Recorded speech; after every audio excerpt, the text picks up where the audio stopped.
40 പേരുടെ ലിസ്റ്റാണ് election commission നൽകിയത്. അതിൽ 8ാമത്തെ പേരുകാരനായി ശശി തരൂരിൻ്റെ പേര് കൂടി ഉൾപ്പെടുത്തിയതോടുകൂടി തന്നെ അത് ആ രേഖകൾ കൂടി പുറത്തു വന്നതോടെ ഒരു കാര്യം വ്യക്തമായിരിക്കുന്നു. കാരണം ശശി തരൂരിൻ്റെ വാദം പൊളിഞ്ഞിരിക്കുന്നു എന്നുള്ളതാണ് ഇപ്പോൾ പുറത്തേക്ക് വന്നിരിക്കുന്ന ഒരു വിവരം. അതേസമയം നേരത്തെ ഈ കഴിഞ്ഞ പ്രാവശ്യം പരാജയപ്പെട്ട വി പ്രകാശ്, അതായത് UDF സ്ഥാനാർത്ഥിയായി മത്സരിച്ച് പരാജയപ്പെട്ട വി പ്രകാശിൻ്റെ കുടുംബാംഗങ്ങൾ ഇവിടെ വോട്ട് ചെയ്യാൻ എത്തില്ല, അവരെ ഇലക്ഷൻ ബഹിഷ്കരിക്കും എന്നൊക്കെ തരത്തിൽ PV അൻവർ പറഞ്ഞിരുന്നു. എന്നാൽ ആ ആരോപണങ്ങളൊക്കെ തള്ളിക്കൊണ്ട് വി പ്രകാശിൻ്റെ കുടുംബം ഇപ്പോൾ വോട്ട് ചെയ്യുന്നതിന് വേണ്ടി കുടുംബാംഗങ്ങൾ നിലമ്പൂരിൽ എത്തിക്കഴിഞ്ഞിരിക്കുന്നു എന്നുള്ളൊരു വാർത്ത കൂടി പുറത്തു വരുന്നുണ്ട്. കാരണം ഈ വി പ്രകാശുമായി ബന്ധപ്പെട്ട വലിയ തരത്തിലുള്ള ആരോപണങ്ങളാണ് PV അൻവർ ഉയർത്തിവിട്ടത്. PV അൻവർ പ്രധാനമായും പറഞ്ഞത് വി പ്രകാശിൻ്റെ കിട്ടേണ്ടിയിരുന്ന വോട്ടുകൾ ആര്യാടൻ ഷൗക്കത്ത് ഇടപെട്ടുകൊണ്ട് അത് തനിക്ക് അനുകൂലമാക്കി എന്ന തരത്തിലൊക്കെയുള്ള ആരോപണങ്ങൾ അന്ന് അദ്ദേഹം ഉന്നയിച്ചിരുന്നു. ആ ആരോപണങ്ങൾ നിലനിൽക്കുന്ന ഒരു സാഹചര്യത്തിൽ ആര്യാടൻ ഷൗക്കത്തിനെതിരെയുള്ള വിരോധം കൊണ്ടാണ്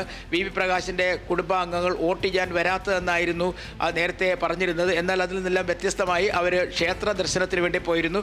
ഉച്ചയ്ക്ക് ശേഷം കൃത്യമായും അവർ വോട്ട് ഇടുന്നതിന് വേണ്ടി എത്തിച്ചേരും എന്ന് പറഞ്ഞിരുന്നു. അതുപോലെ തന്നെ വി പ്രകാശിൻ്റെ കുടുംബാംഗങ്ങൾ കഴിഞ്ഞ പ്രാവശ്യം 2700 വോട്ടുകൾക്ക് PV അൻവറിനോട് പരാജയപ്പെട്ടു പോയ വി പ്രകാശിൻ്റെ കുടുംബാംഗങ്ങളും ഇപ്പോൾ വോട്ട് ചെയ്യുന്നതിന് വേണ്ടി പോളിംഗ് ബൂത്തിലേക്ക് എത്തിച്ചേർന്ന് കഴിഞ്ഞിരിക്കുന്നു. അങ്ങനെ ഓരോ വാദങ്ങളും പൊളിയുകയും ഓരോ തരത്തിലുള്ള പ്രചരണങ്ങൾ ഉയർന്നു പൊങ്ങുകയും ചെയ്യുന്നൊരു സാഹചര്യമായിരുന്നു ഇവിടെ ഉണ്ടായിരുന്നതെങ്കിൽ ഇപ്പോൾ പോളിംഗ് അതിൻ്റെ ഏറ്റവും അവസാന ഘട്ടത്തിലേക്ക് ഇനി മണിക്കൂറുകൾ മാത്രമാണ് പോളിംഗിന് അവശേഷിക്കുന്നത്. ഏകദേശം 6 മണിക്കൂറിൽ തന്നെ പോളിംഗ് അവസാനിക്കും.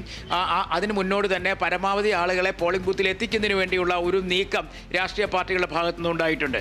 അജിന. ശരി, നിലമ്പൂരിൽ വോട്ടെടുപ്പ് പുരോഗമിക്കുകയാണ്. ഇതുവരെ 59